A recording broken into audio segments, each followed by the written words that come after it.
tu as passé des semaines à construire du lien.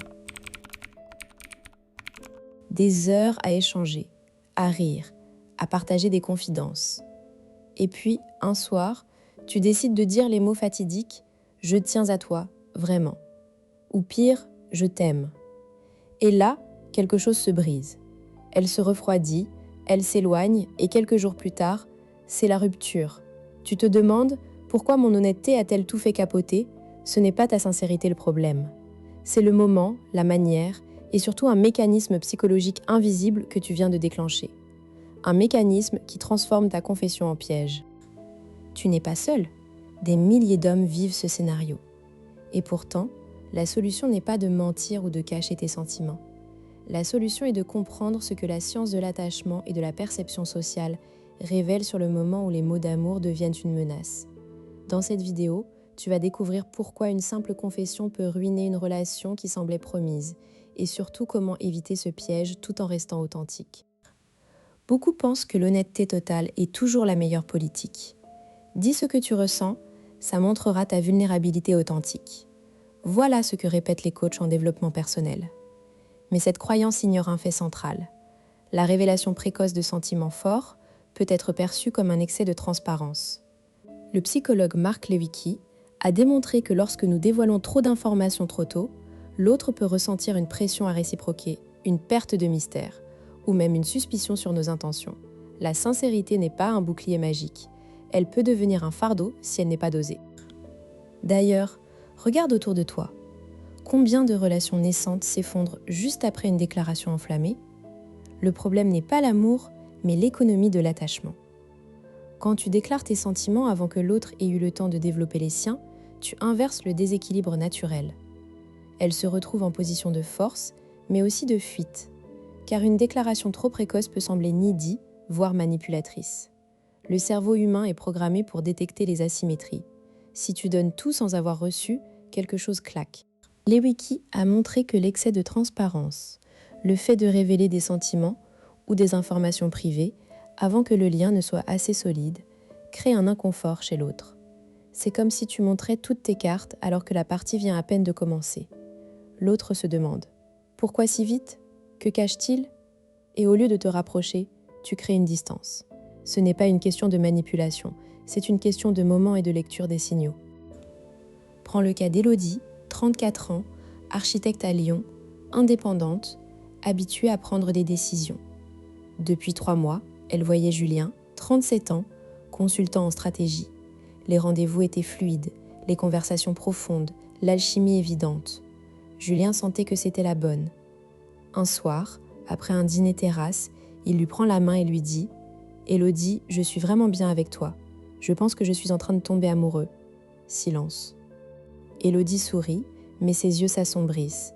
Elle répond « C'est gentil, mais je pense qu'on va trop vite. » Les jours suivants, elle se fait distante. Elle annule un week-end prévu. Puis, une semaine plus tard, elle met fin à la relation, disant qu'elle n'est pas prête. Que s'est-il passé?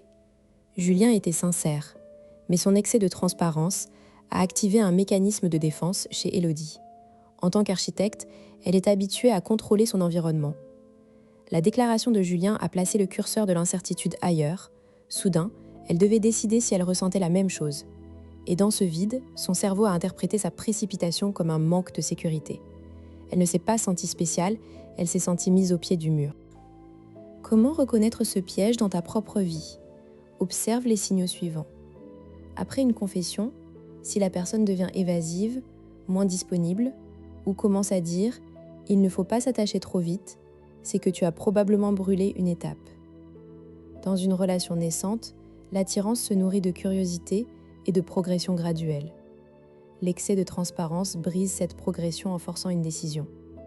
Le remède, ne jamais révéler l'étendue de tes sentiments avant d'avoir vu des preuves réciproques d'investissement. Attention, ce n'est pas une invitation à jouer un rôle. Il s'agit de calibrer le dévoilement émotionnel en fonction de l'étape de la relation. Si tu ressens tout à l'intérieur, c'est bien. Mais verbaliser trop tôt peut tuer la magie, comme un gâteau sorti du four avant d'être cuit. L'intention est bonne, mais le résultat est raté. Pourquoi ce mécanisme est-il si puissant? Parce qu'il touche à l'équilibre de l'attachement. Dans toute relation, il y a un donneur et un receveur d'affection. La déclaration précoce fait basculer cet équilibre. Tu deviens le donneur exclusif, elle devient celle qui reçoit. Ce déséquilibre est inconfortable. Elle peut se sentir endettée émotionnellement, ou au contraire, se sentir trop puissante. Dans les deux cas, la relation perd son harmonie naturelle. La conséquence, elle fuit pour retrouver son équilibre. Mais alors, comment exprimer ses sentiments sans provoquer cette fuite ? Voici 3 techniques issues de la recherche. La première technique, la confession inversée. Au lieu de dire « j'ai des sentiments pour toi », dis quelque chose comme « je trouve notre connexion vraiment particulière et ça me fait réfléchir à ce que je ressens ». Cette phrase laisse une porte ouverte. Elle n'oblige pas l'autre à répondre immédiatement. Elle exprime un intérêt sans pression. Teste-la, la prochaine fois, remplace « je t'aime » par « je sens qu'il se passe quelque chose de rare entre nous ». Observe la différence. Deuxième technique, le miroir émotionnel.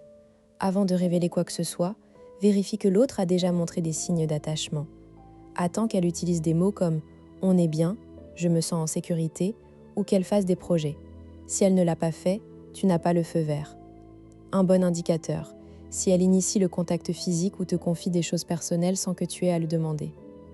Alors seulement, tu peux partager tes sentiments, mais toujours avec précaution.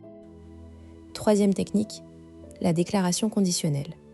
Utilise le format « si », alors.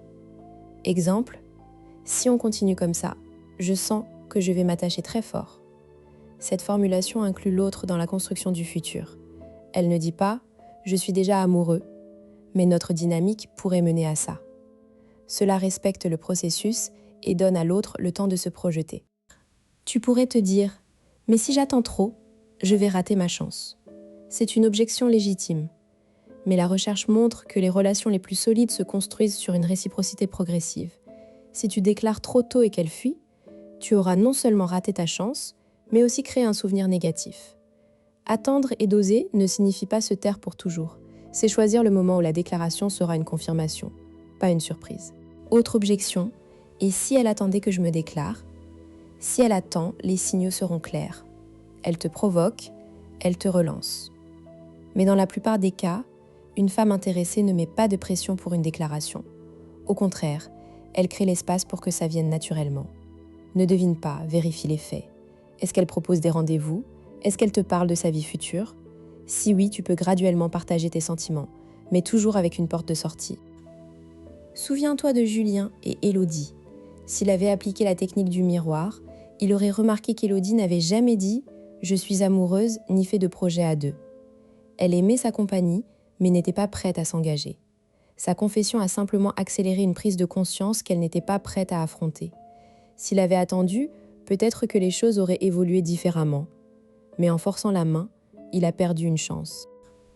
Ce que je veux que tu retiennes, c'est que la sincérité n'est pas une quantité infinie. C'est un médicament qui doit être administré à la bonne dose au bon moment. Trop tôt, il empoisonne. Trop tard, il n'a plus d'effet. Mais quand tu trouves le bon moment, il devient le ciment d'une relation solide. Alors la prochaine fois que tes sentiments bouillonnent, rappelle-toi, le silence n'est pas un mensonge, c'est une stratégie de patience. Et si tu veux apprendre à décoder les signaux qui te disent quand parler et quand te taire, abonne-toi, active la cloche et laisse ton cerveau faire le travail. La science de l'amour n'a pas de secret pour ceux qui savent observer.